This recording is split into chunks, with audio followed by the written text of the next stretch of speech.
Good evening, brothers and sisters, and welcome to yet another episode of Faith Simplified Conversations. Today, being the third Wednesday of the month, we have the honor and the privilege of getting to have a conversation about the intersection of faith, religion, and our daily lives. How do they connect? How do we make this faith and religion a part of our day to day? The major reason of many of the reasons of Faith Simplified to come to life was to say that we want to make faith a way of life, not only on Sundays, not only on Sundays of obligations or solemnities, but every day of our lives. And so, third Sundays are now dedicated to going into scripture, but looking into our faith, religion, and our daily lives.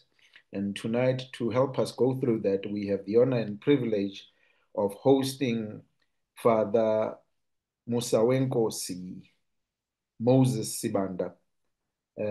Father has gracefully agreed to lead us in this conversation, and we want to thank him in advance for what he is about to dish out to us to help us understand what we are all about with regards to faith, religion, and our daily life.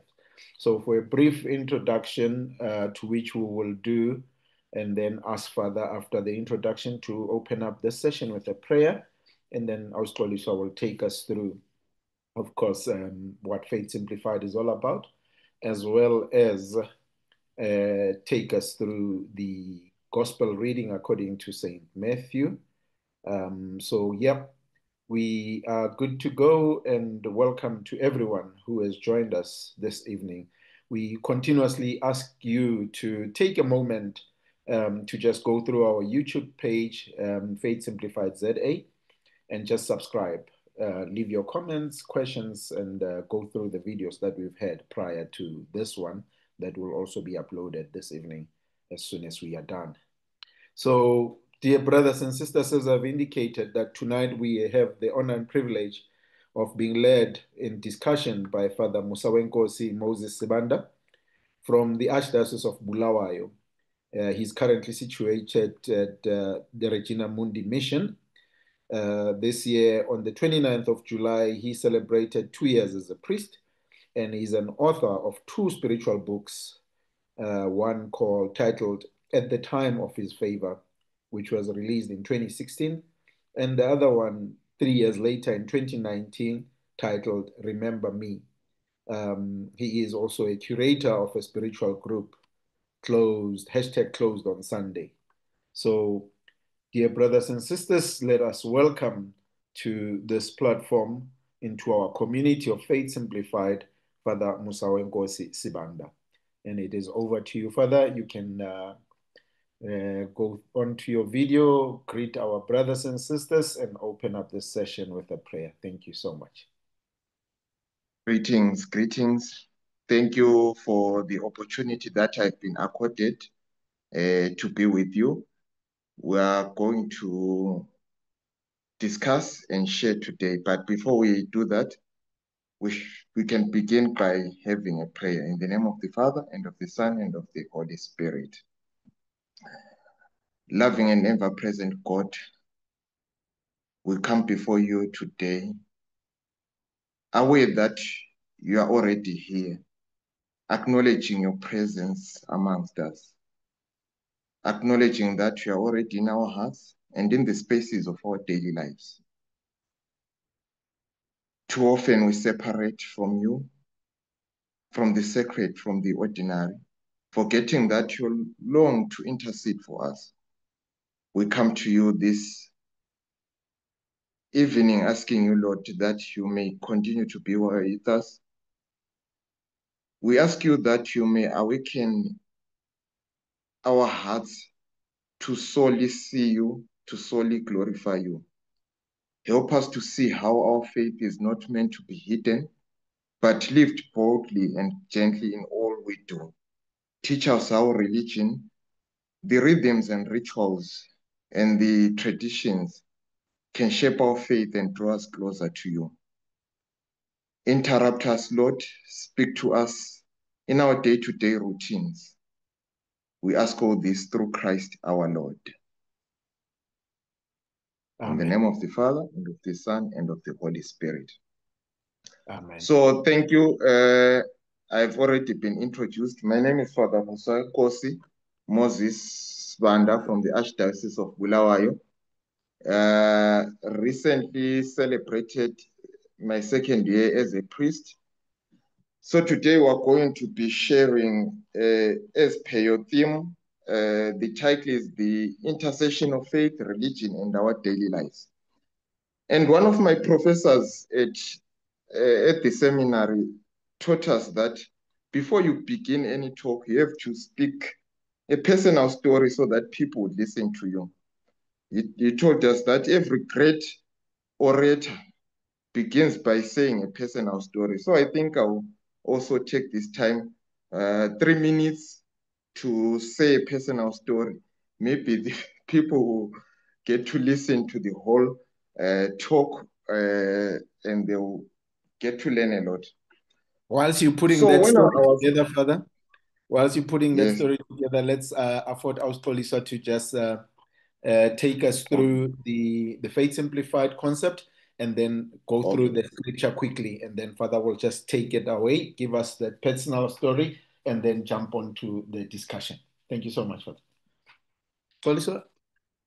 Good evening, everyone. Welcome to another Faith Simplified conversation. Faith Simplified is a lay-driven Christian movement that was started in 2021 with the primary purpose of creating a space to inspire, empower Catholics to know, love, believe, and live their faith. We wanted to make faith a way of life. We are guided by 3 pillars, which are community, evangelization, and economic sustainability. We curate conversations, workshops, and projects that are aligned with religious doctrines, Catholic social teachings, and Christian values. As Dr. Mashweng has said, we are available on Facebook, Faith Simplified ZA, and also on YouTube, where these conversations get loaded every week. So please join there, subscribe, follow, and comment. Thank you so much. And leading to the scripture, so today we are taking from the Gospel of Matthew, chapter 5, verse 14 to 16. You are the light of the world. A city set on a mountain cannot be hidden, nor do they light a lamp and then put it under a bushel basket. It is set on a lampstand where it gives light to all in the house. Just so your light must shine before others, that they may see your good deeds and glorify your heavenly Father. The word of the Lord. Thanks be to God.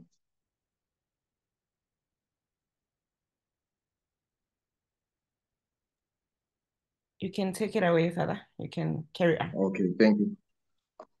Okay, so when I was growing up, I remember my father asked me what I wanted to be when we grow up. He liked to ask that question. So I remember I asked, what do I want to be when I grow up? My brothers and sisters would say policeman, teacher, this and that.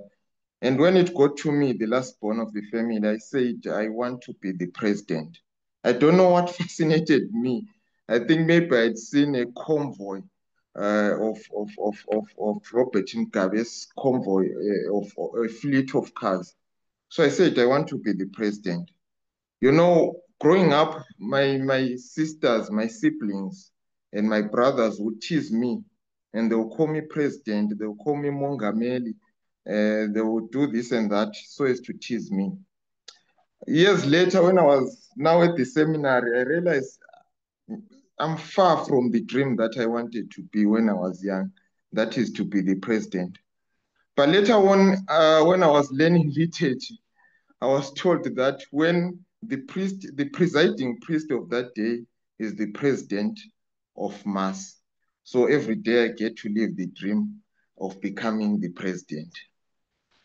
Now we get to serious business. The intersection of faith, religion, and our daily lives. It is very fundamental for us, as we have heard the reading, that you cannot put the lamp under the bushel or hide the light that is supposed to be at the top. That is the faith that we have. I'll first quote Martin Luther King Jr. He says that faith is taking the first step even when you don't see the whole staircase. So faith is taking the first step even though you don't see the whole staircase. So more or less, faith simplified, everything that we do is according to the faith that we have. But I would love, first and foremost, for us to realize that in today's world, there's a separation that is there between faith, religion, and daily life. We regard faith as personal. People say, my faith, this and that. And we recognize religion as institutional. There are some people who say that I belong, I'm spiritual, but I don't belong to any church. So they take religion as institutional. And some people take daily life is as secular as possible. They don't do anything. They don't practice any faith. Their life is just secular. So very astute, theme that we have today. That means the intersection of faith, religion, and our daily lives. That is the meeting place of faith, religion, and our daily lives. So what I would like us to first is to define what we are really talking about, because it's easy to talk about faith, it's easy to talk about religion, it's easy to talk about our daily lives without realizing what the deeper meaning behind that. So the first thing that we have to understand, the definition of faith is that faith is more than belief, it is really trust in God. We hear that Abraham is our father in faith, mainly because what he did was placing his trust in God. He left his people in the Chaldeans. He almost sacrificed his only son because of his trust in God. So faith is more than just belief. It is trusting God. It is personal. It is relational. It is dynamic. So even when I don't see the full picture, I know God is already present. That is what faith is. And in Hebrews chapter 11, verses 1, we hear the famous definition that faith is the assurance of things hoped for, the convictions of things that are not seen. So faith is trusting in a God that we don't see. We don't see God, but we believe and we trust in him, in his plans, in everything. We don't see the full picture, but we believe in him and we place our trust in him. So that is basically what faith is. And then I'll go on to religion. Religion, as I have already said, that we hear some people who say that I'm spiritual but not religious. And we realize that religion has actually got a bad rep out there. And what is religion? Religion is the structure that holds faith. So religion is like the fireplace, and then faith is the fire. So religion is that structure that holds faith. It is the rhythm, the practice of our relation with God. It includes the prayers that we have, the sacraments, the teaching, the community, the tradition. So that is what religion is. It is how we keep our faith from fading when life gets messy. So in religion, we get the prayers that we have, the missals that we have, the songs, the beautiful songs that we have when we dance. That is part of the religion, the structure that is there. So I would like us to realize that these, they go hand in hand. As I have already mentioned, that faith is the fireplace, is the fire, and religion is the fireplace. So if faith is not governed by that structure which holds it becomes futile because it might be blown away. This might happen, this might, But if there's that fireplace, there's protection, there's community, there's symbiotic relationships, there's interaction. So faith and religion go hand in hand. So that is why in James chapter 1, verses 27, it says that religion that is pure and undefiled before God is this: to care for orphans and widows and to keep oneself unstained by the world. So we already see that element of the third definition, which I'm going to have today, of the daily life. Faith, religion, and daily life. This is where it gets real. Most Christians, I've realized, they are very good on Sunday. On Sunday, they put on their best clothes. They put statuses of Catholic music. They put statuses of saints. When you meet them, it's like you're meeting a saint. Everyone is in their best shape on a Sunday. And usually people are nice on a Sunday. You can even ask a quick 100 rands from someone and they wouldn't mind giving you, because everyone is so nice and generous on a Sunday.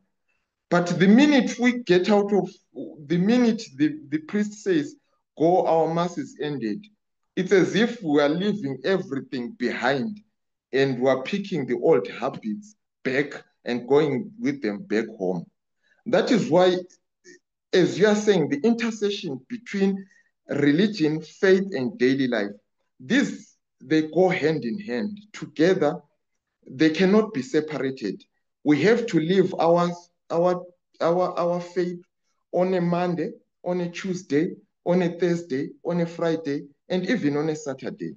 We have to live our faith in our jobs, when we are stressed, in our relationships, in our meals, when we eat that KFC, do we make a sign of the cross before we eat the scrumptious chicken in front of us?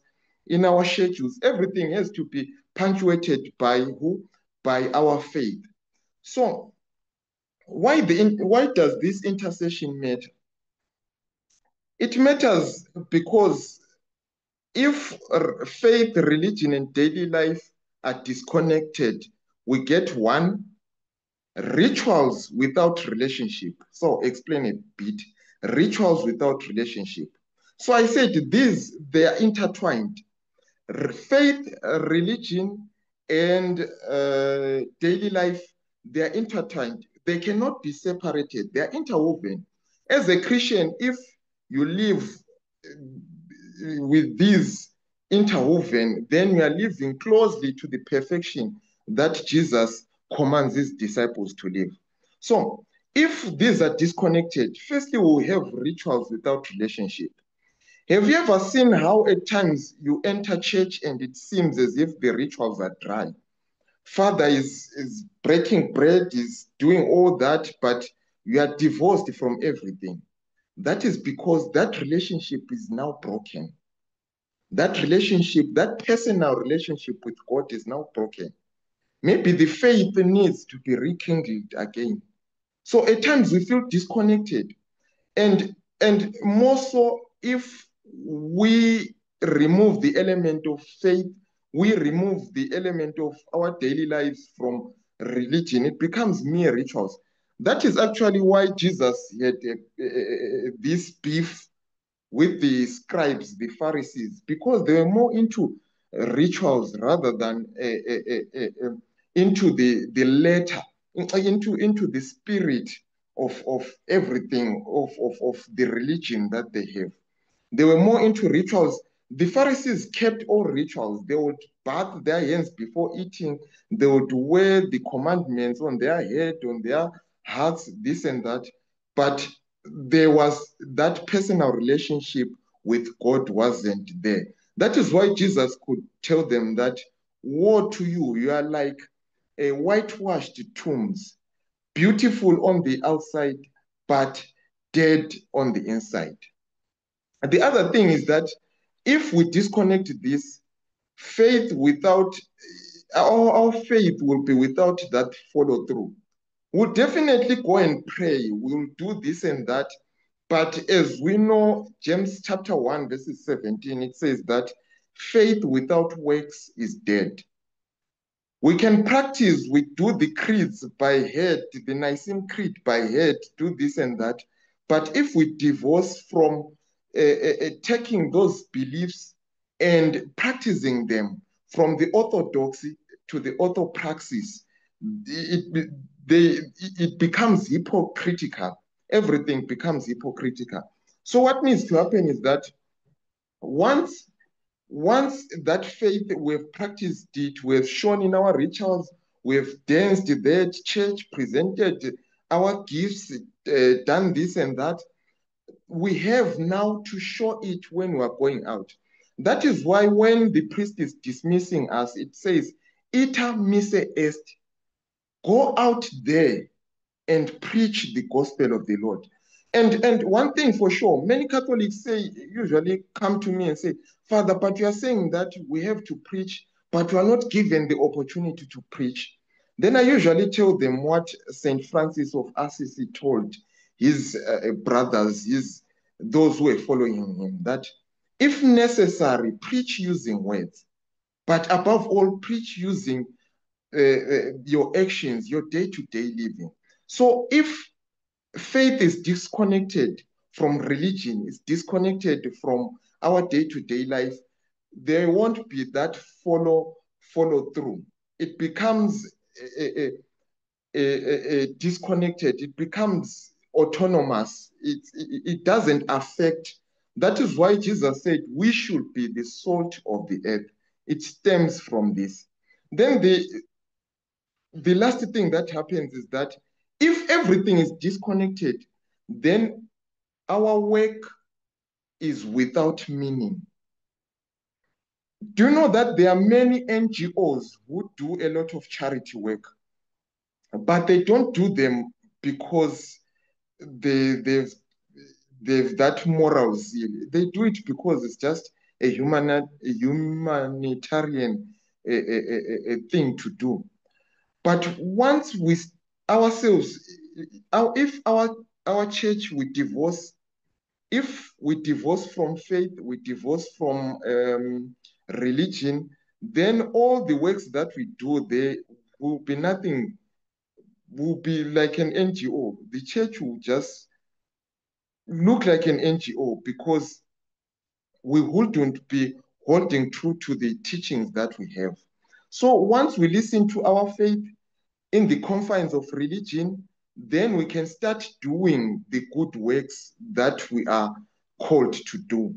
All this is done because we've been pushed by faith, protected by the boundaries of our religion, and now we do the works. Doing works without faith, without religion, is merely decreasing, as it were, the church into a mere non-governmental organization. So above all, we now realize that the intersection between faith, between religion, between our daily lives is interconnected and interwoven, that we can't separate them. So a Christian who doesn't practice all of this, who doesn't show that all these, they are culminated in their lives, is merely showing, what can I say, is merely a hypocrite, if I were to say. Every Christian should show their faith, practice their faith in the confines, in the boundaries, in the structures of a religion, and then show and go out there to do the works that we are called to. So the question that I would love to ask each one of us is, have you ever felt like your spiritual life was disconnected from your real life per se? I think most of us have heard that we feel like maybe you go to mass, say your prayers, and then feel like you're just surviving the rest of the week. You feel dry, or at times you feel guilty that you're not doing enough spiritually. the good news that I want to tell you is that God is not asking you to live separate lives. Some people live a separate life, kind of a double life, that they are Christians, and they are trying to balance this and that. God wants to meet you right in the middle of your ordinary life through your faith, supported by your religion. That's what God wants to do. As we read in Colossians chapter 3, verses 17, whatever you do in word or deed, or do everything in the name of the Lord Jesus Christ. Whatever you do in word or deed, do everything in the name of the Lord Jesus Christ. Which means that our day-to-day lives should be punctuated by Christ. It should be punctuated by God. It should be punctuated by the name Jesus Christ. As I've said, that through your faith and supported by your religion, our day-to-day lives are edified. So now what I want us to talk about is how faith intercedes in our day-to-day life.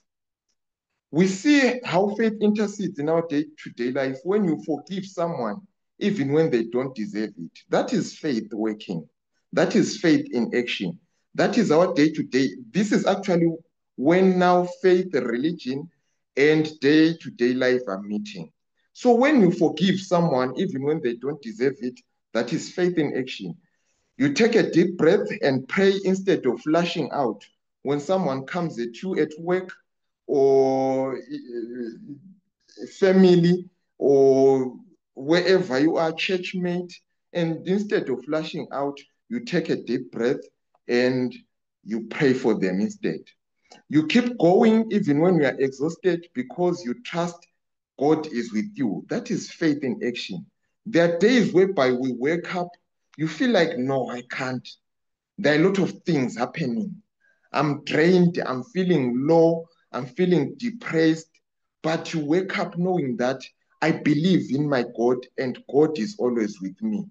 So this is now faith in action. This is now faith, religion in action. You choose honesty at work when a shortcut is available. You know there will be shortcuts here and there, but you choose to walk the narrow path, the path less trodden. This is faith in action. This is where we see the interceding of faith, religion, and our day-to-day life. When you speak up for someone who has no voice, you know, a lot of people no voice, but you because of courage, fortitude, you stand up and you speak out against the injustices that are being done. That is where our faith meets the day-to-day life, meets religion. Romans chapter 12, verses 1, it says, offer your bodies as a living sacrifice, holy and pleasing to God. This is your spiritual worship. Faith turns everyday action into spiritual worship. So everyday action is spiritual worship once we realize that our day-to-day lives, they depend on God.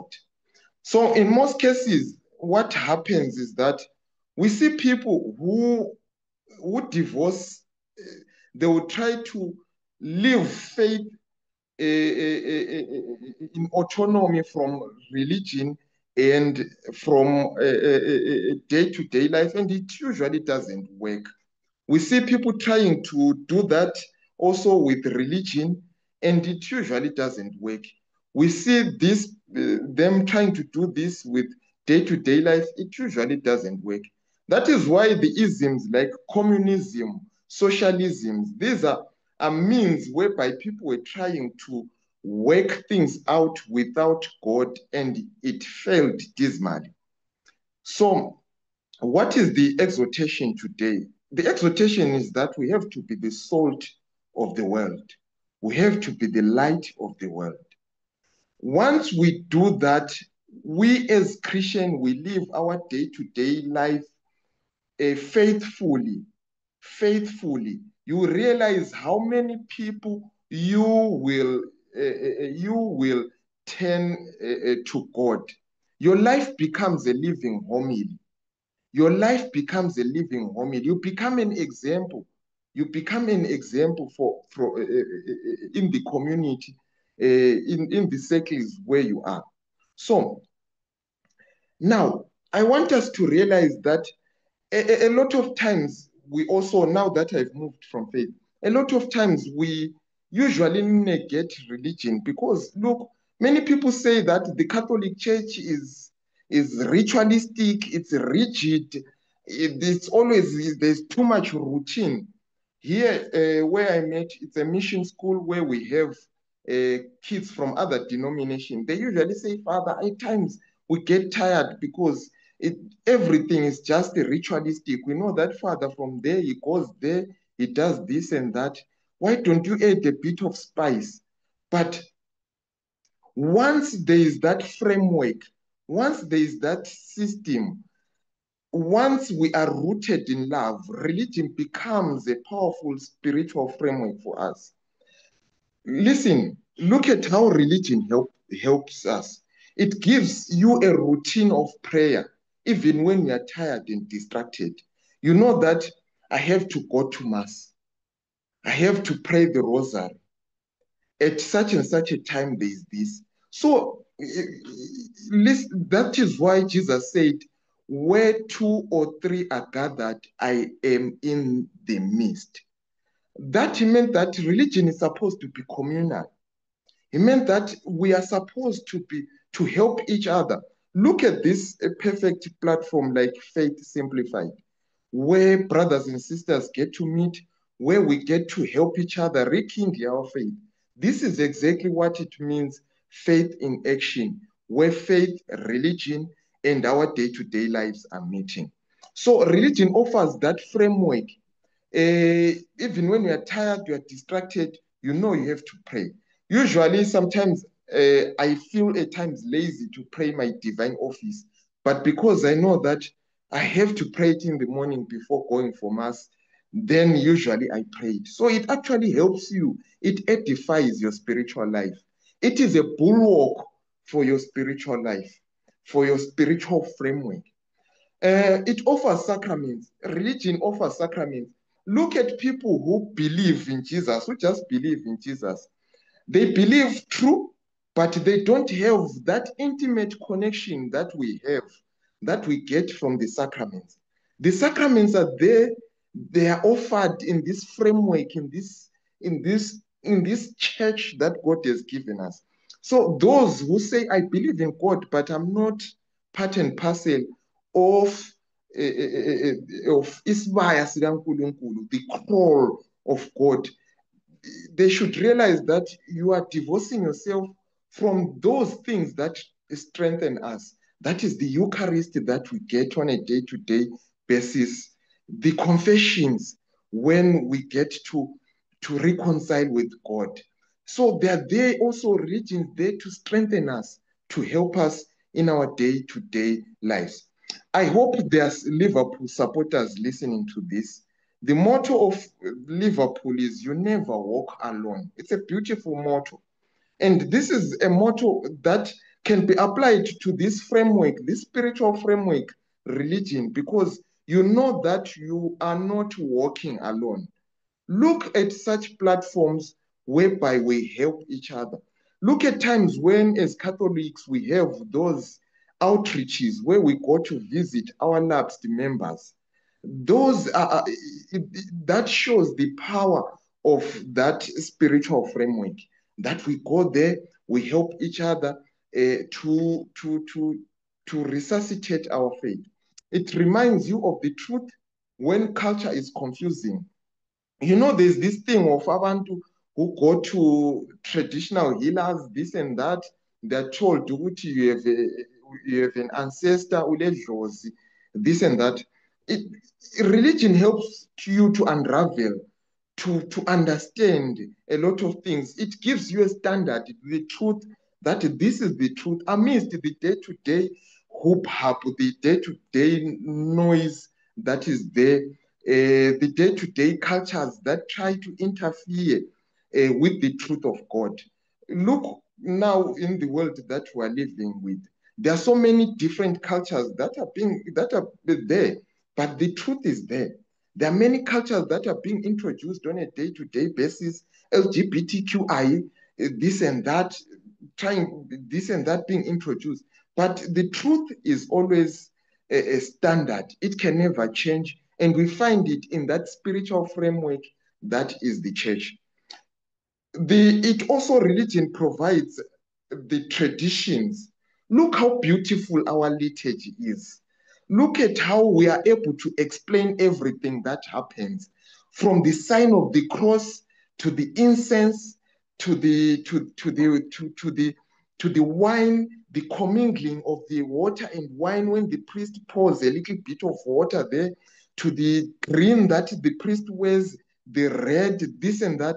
So we realize that those and many devotions, the sacramentals, that grounds you in God's story.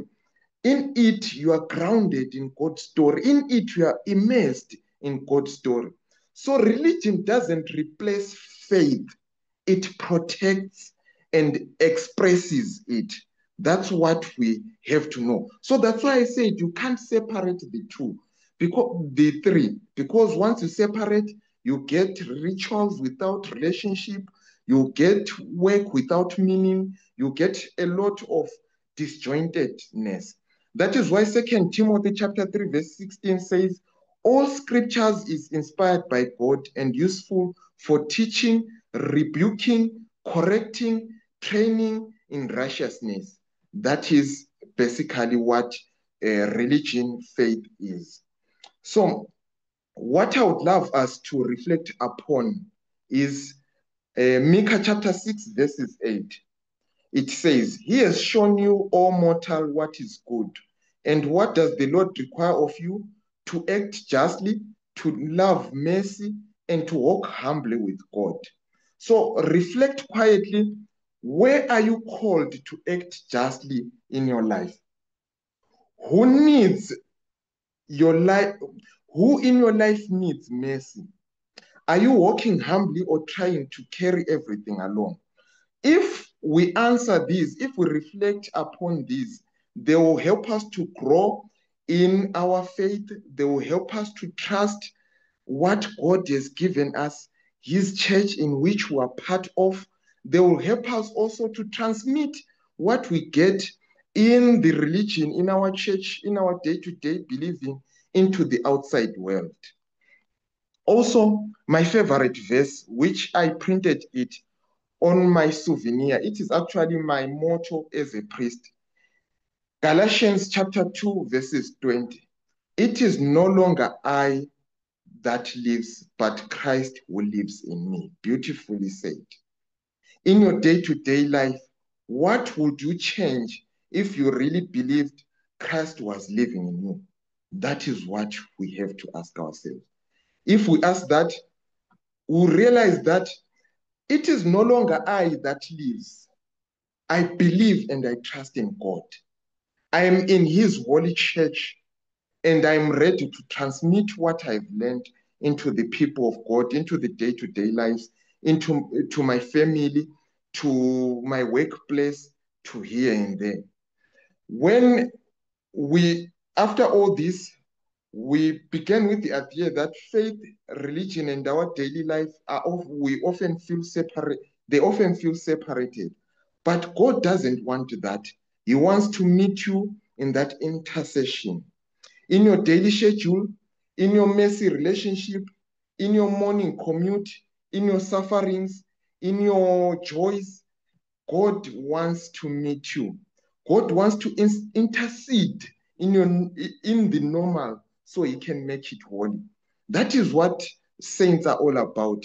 God interceded in their normal and they became holy. So that is what I invite you, that the three, they cannot be separated: faith, religion, and our day-to-day lives. May God help us. Thank you.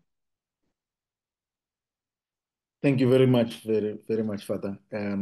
We truly appreciate you really connected the three like a crossroad. But the center remains God in everything that we do. And our faith, like you've said, that one is like a fireplace, which is religion, and the other is faith, which is the fire.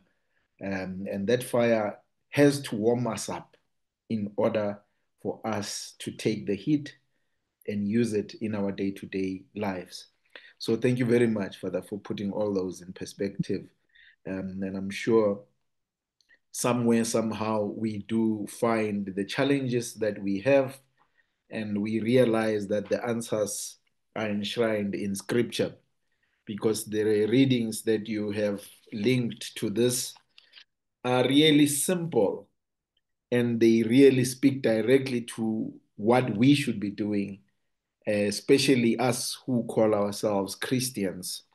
And I think your latter um, scripture that you've read for us from the letter to the Galatians, chapter 2, verses 20, which reads, "Yet I live, no longer I, but Christ lives in me.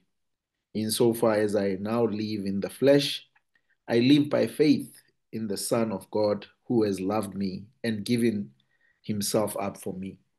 I think that amongst many of the other readings that you've highlighted should be what shapes us every day we wake up. No matter what we face, no matter the challenges that we come across, that should be the one thing that we should always remind ourselves of, something that we should always carry with us, um, so that we can interlink with all of these readings. And I'm just putting them out there so people can go back and read them for themselves and find themselves in them, and find the motivation and the connection to faith, religion, and our daily lives. In the letter to the Colossians, um, chapter 3, verse 23, you said, "Whatever you do, do from the heart as for the Lord and not for others." And I think that is another motivation and a guiding word that gives us the courage to understand that whatever that we do should not be doing it to prove to others how much we have or how smart we are, and necessarily, but to just highlight that in everything that we do, we are shaped by God, and we are doing everything that we do for the greater glory of God and not of ourselves. So I'm going to allow our dear brothers and sisters to join in the conversation, and for comments and questions. And I see already that we do have comments in the comments section, and I'll ask Austroliswa to take us through those comments, and open the platform for question and answers, as well as comments for everyone. Austroliswa?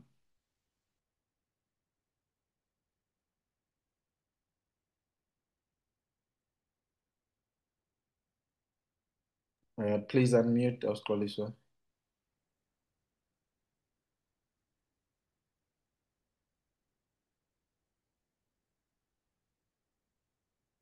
Okay, we seem to be having a connection problem with Austroliswa. I'll just quickly go through the two comments that we have. One from Patiswa, who says, "Sometimes it's hard to keep the faith when things around you are crumbling." And then Aus Kensi is supporting that. But I will then allow Father maybe to just give us a comment, to which I think you may have touched, Father, in your example, in what you said about our father in faith, Abraham, and how he was tested, and remained faithful and believed that whatever the situation, God will see him through.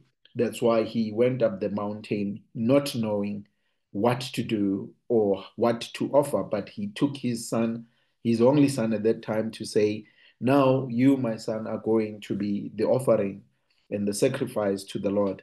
And I think that is similarly what those situations that are supposed to draw us closer to God, but seem to push us away from God when things fall apart and things are crumbling.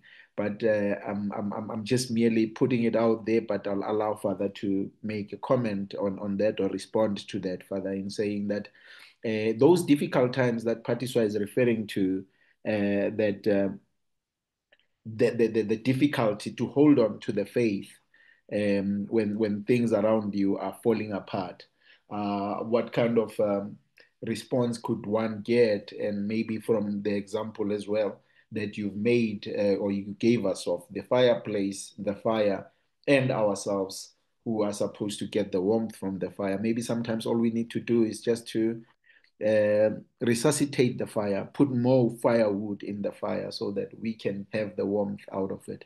But I will allow Father to respond to that. Father? Thank you very much. One of the things that we have to realize is that, as the first Pope wrote in First Peter, that untested faith can never be trusted. It is good that we go through all those things so that we are purified. It is through the day-to-day things, that hardships, the tribulations that we encounter, that we are purified and that we get nearer, we get closer to God. Our relationship gets more intimate. It is usually, usually when we are in trouble or when we are facing hardships, you realize that is when you really pray. That is when you really give your all spiritually. So at times, those moments are very important so that they draw us closer to Him.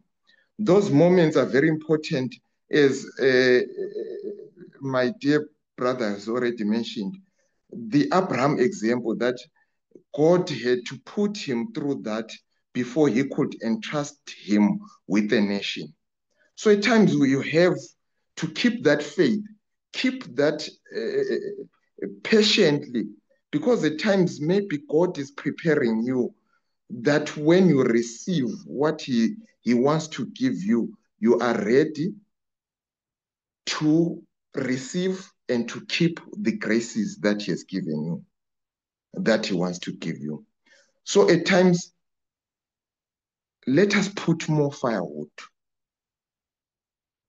into that fireplace, especially when times are hard, when it is hard for you to pray, when the going gets tough, when there is no one by your side but you and you alone.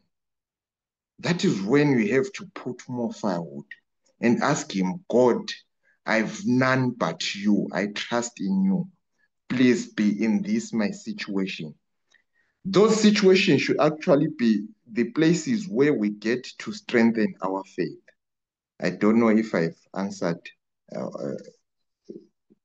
well. Patty, are you answered?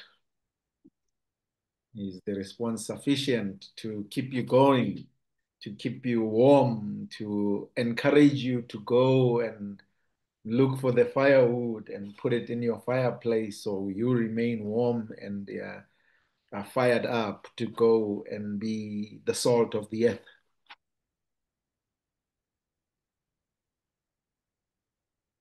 Patricia, you can unmute and speak to us. I would really like to hear your voice one day.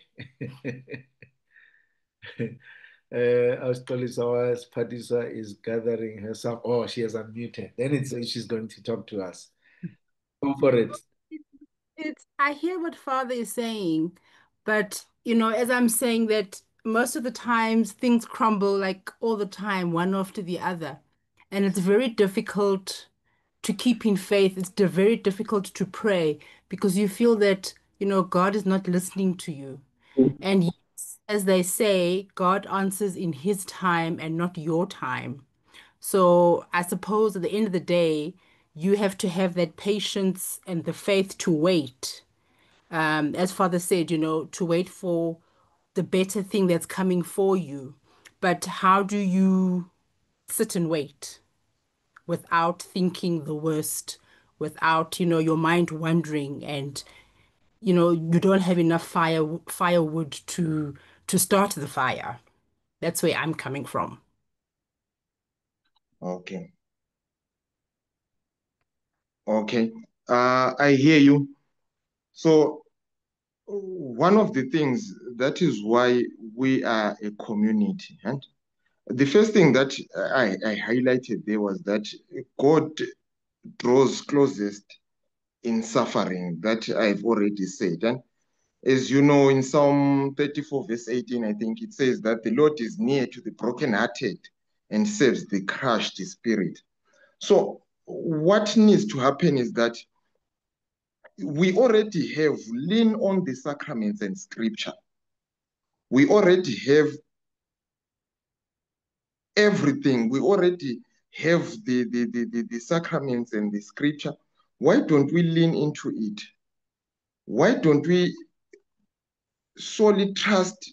They give us a voice, the sacraments and scripture, in our time of anguish, in our time of confusion.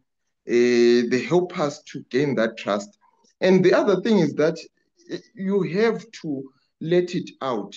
That is why even Jesus cried, my God, why have you forsaken me? Even David is taken from the Psalm 13, Psalm 22. Why have you forsaken me? We have now to go back, cry out, and be with that community. The community is there to strengthen you.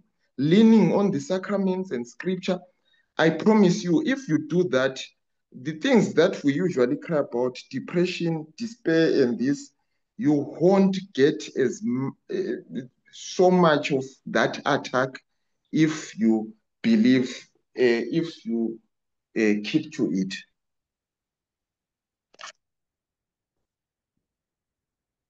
Thank you very much, Father. I don't know if Poliswa is now connected. Do you have a better connection now, Poliswa, to take us through the other set of comments?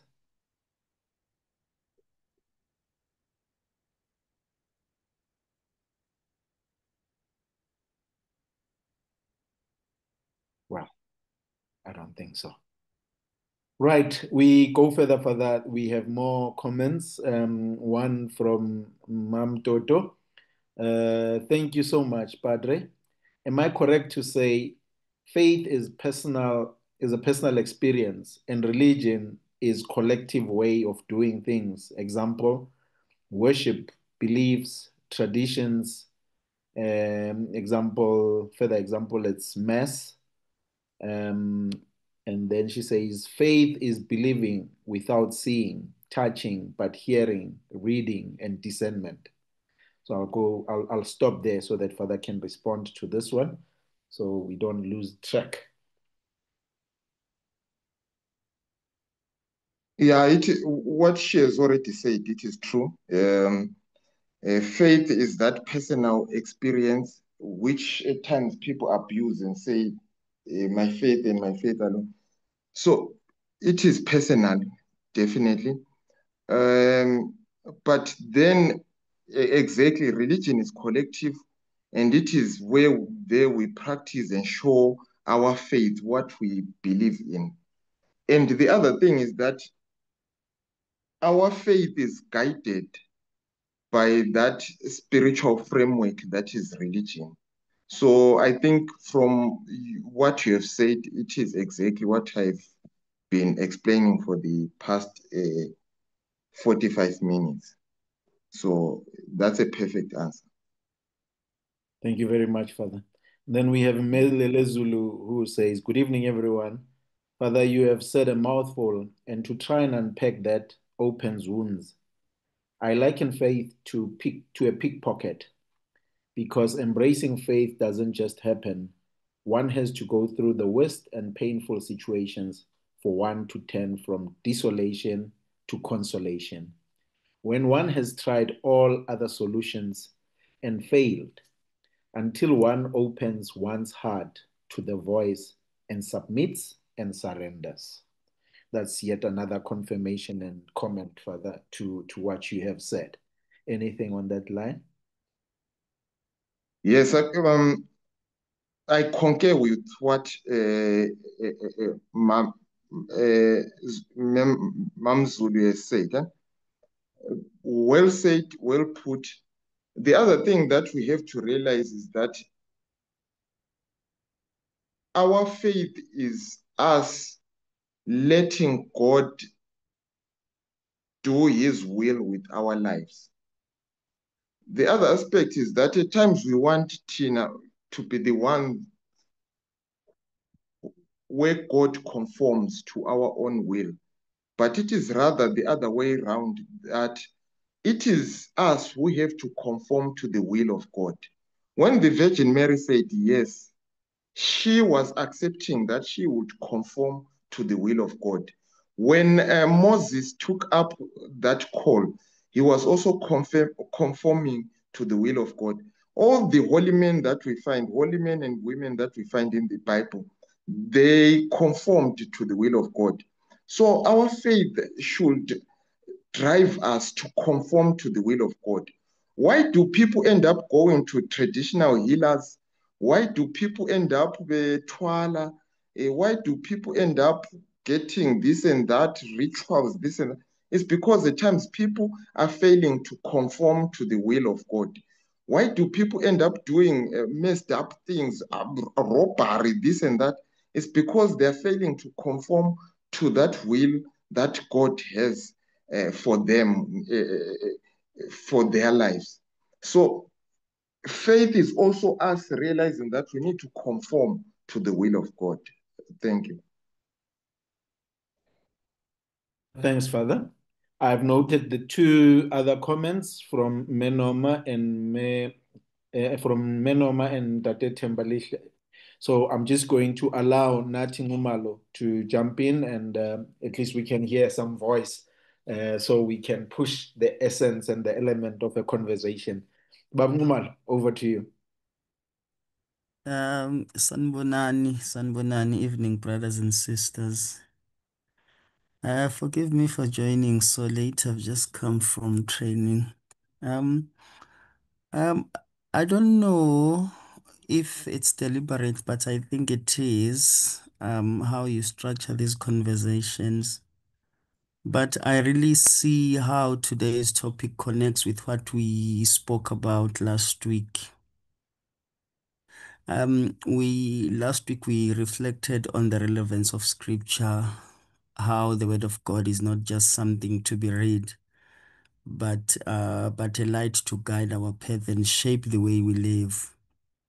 And today we are asked to take that even further, by looking at how faith and religion meet our daily lives. Funny enough, the disconnect often comes when we don't read like the word at all, or when we read it but fail to apply it. So scripture for me gives us wisdom, but faith pushes us to act on that wisdom, so that our religion is not only what we say on Sunday, but what we live every day. So I think that's how the word truly becomes life and light for us, and for those around us. Yeah, I think that's my contribution. Sorry again for coming late, but I think I did get the gist of the conversation of what Father was saying. Thank you. Thank you very much, Bab Ngumalo. It is indeed the plan at which we are now, the direction we are taking, that we are going to have our Wednesdays themed, so that we practicalize what we are about, and getting to understand, and so they can be some connectivity in what we do, and maybe following from the dismissal, as Father has indicated, that when we are dismissed, we are not told to just go home and switch off from church and get into Sunday soul session and Sundays for lovers. But we are encouraged to say, even in those spaces where we have our soul sessions and Sundays for lovers, we should preach the gospel in what we do. We should be seen to be people who have heard the word in everything that we are called to. So I think that is the direction that we are taking, because we have encouraged people to say that Faith Simplified merely says that we need to look inward and see how we can best be transformed and our journey to conversion, because we need to be seen in actions, not only in words. And this is where we want that faith to be in action. So thank you very much for your comments, Babu Ngumal. Auspoliswa seems to be back. Can you take us through comment ya Menoma as well as Yanda de Tembalihle, Xoliswa? My comment on Romans 12, verse 1 to 2 is that when I have Christ, he's all the help I need. He has been there all the time and never forget to tend to him, and never let anybody have Christ's place in my life. If I do, I will always be disappointed. He's the one who gives me the power to change, and with him on my side, I will survive, empowered by the presence of God. Uthembalihle, good evening all. Father, why is one's faith challenged more on day-to-day life? Would you say it's a test that God is putting through to look to him more? Once faith has won, life tends to be so smooth sailing. You feel or see autopilot in your life. Thank you. Thank you, Xoliswa. Father? The short answer is yes. In many ways, our day-to-day struggles can be a kind of test, or better yet, a refining process, as I've already said, that draws us closer to God. But what I want us to realize is that it's easy to feel close to God in church or in moments of peace, but the real test of faith isn't during those spiritual highs. It's in the ordinary, it's in the painful moments. When you are exhausted but still have to show up, that is where faith is actually lived. When you forgive someone who doesn't deserve, as I said, when you keep praying even though it feels empty, when we are tempted to despair but still choose hope, that is what our faith is all about. It is tested daily. That is why even St. Paul is able to say, one of my favorites, I think it's 1 Corinthians 15, verse 31. He says, I die daily. I die daily. Because he wasn't talking about physical death, but the small daily sacrifices and acts of trust that form the Christian life. So indeed, it is a test of God.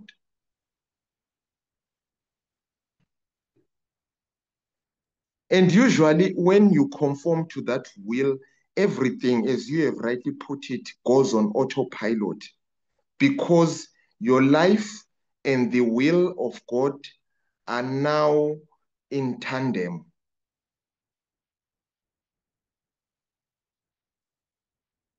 Thank you.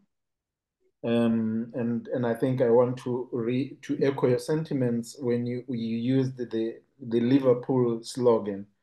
And maybe if we can maybe look into that further, that half the time people realize that their situation is a crumbling cookie, that when it happens, they have no one to tend to.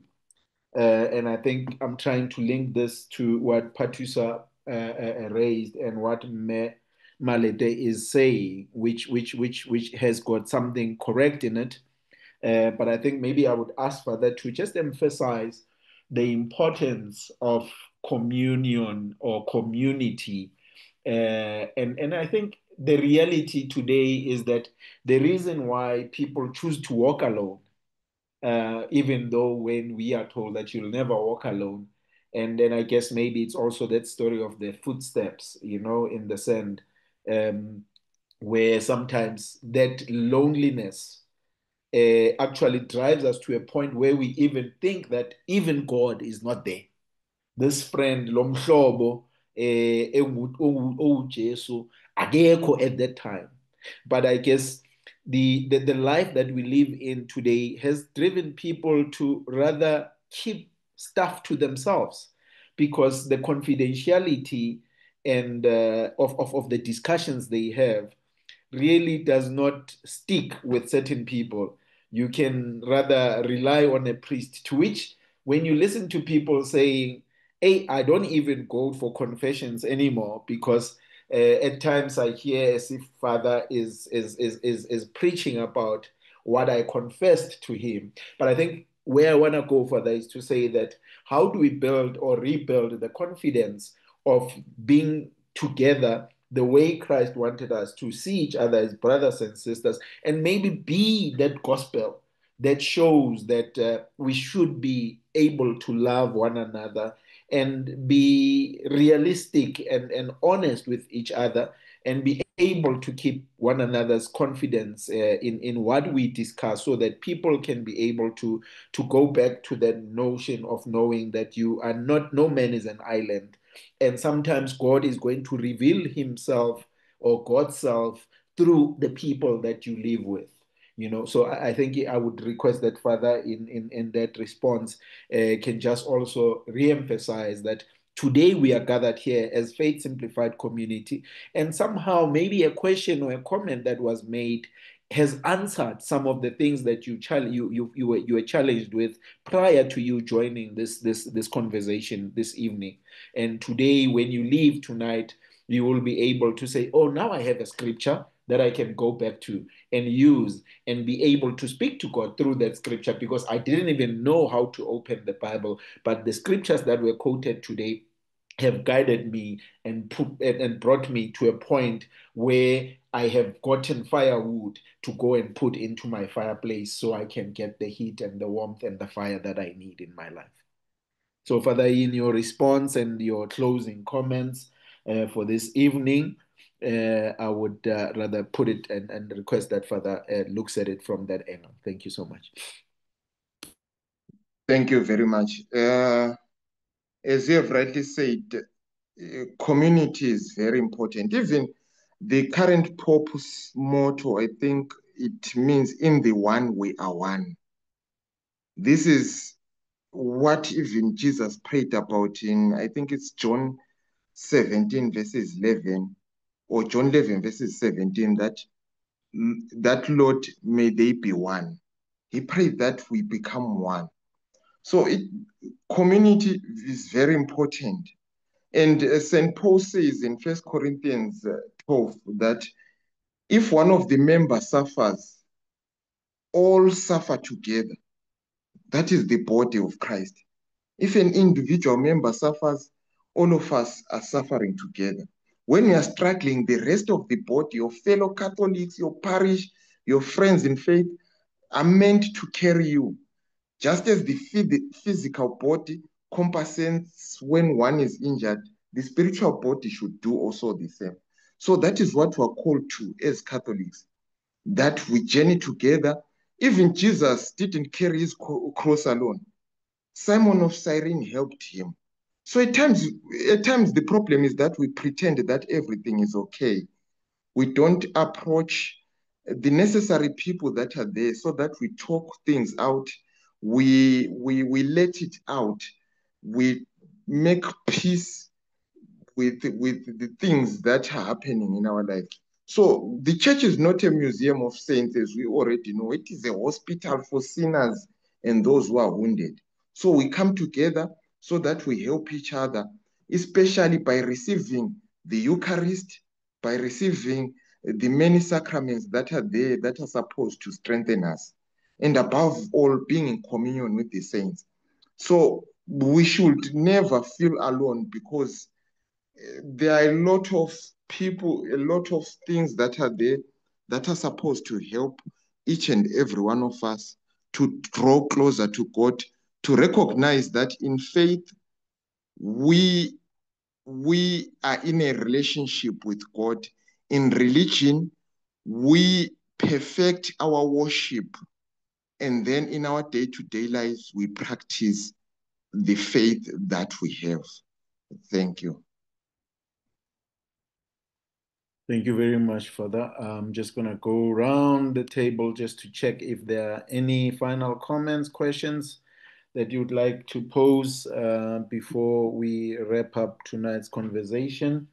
I see on Facebook you're also acknowledged, but we don't have comments from Facebook at this juncture.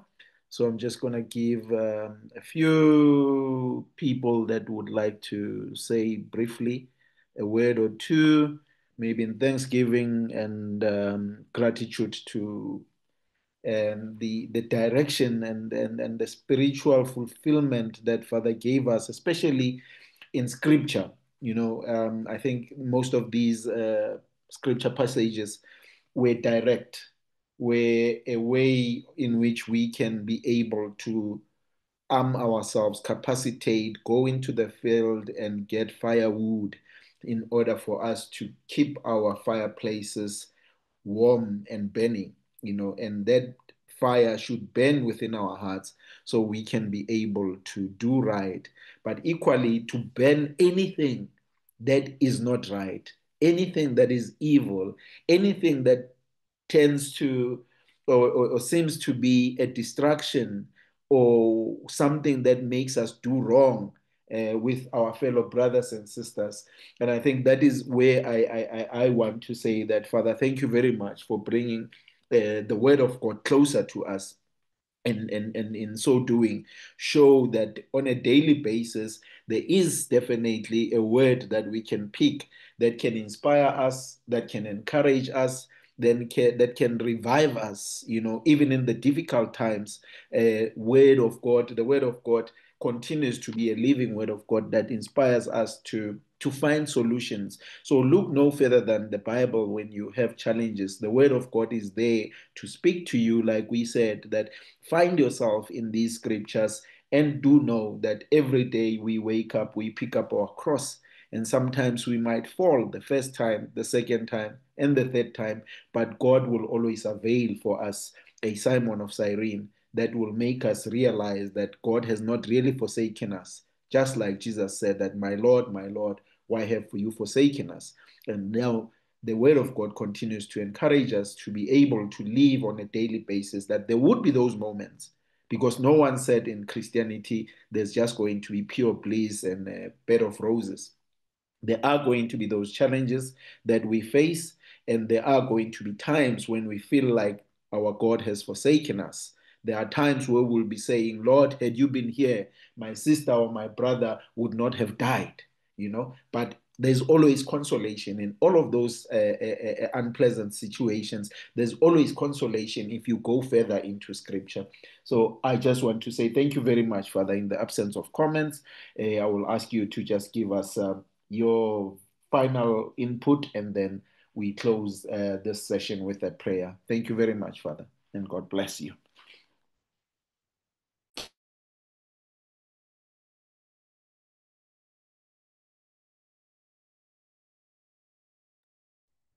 Thank you very much. Thank you for the invitation, and thanks to everyone here in our prayers. And let us try to live our faith day to day. Let us not be Sunday Christians. I think that's the exhortation that I can give to everyone. And also let us try to pray for our church, that it may continue the mission that God entrusted her with. We also pray for our Pope. We pray for the different bishops that are there to continue guiding the flock. And let us always pray the rosary. For Our Lady says that those who pray the rosary, they will never be neglected, and our prayers will be answered. So let us pray. Let us take a quiet moment to breathe, to be still, and to invite God into all that we have heard, received, and shared today. Above all, gratitude for the invitation. Let us pray. Gracious and loving God, we thank you for this time of reflection, for the gift of faith, and for the structures of religion, the framework, the spiritual framework that guides and grounds us. Thank you for showing us that you are not distant or reserved only for the sacred spaces, but that you walk with us in the very fabric of our day-to-day lives. Help us, Lord, to carry what we have heard today into the world, into our families, our work, our decisions, our routines.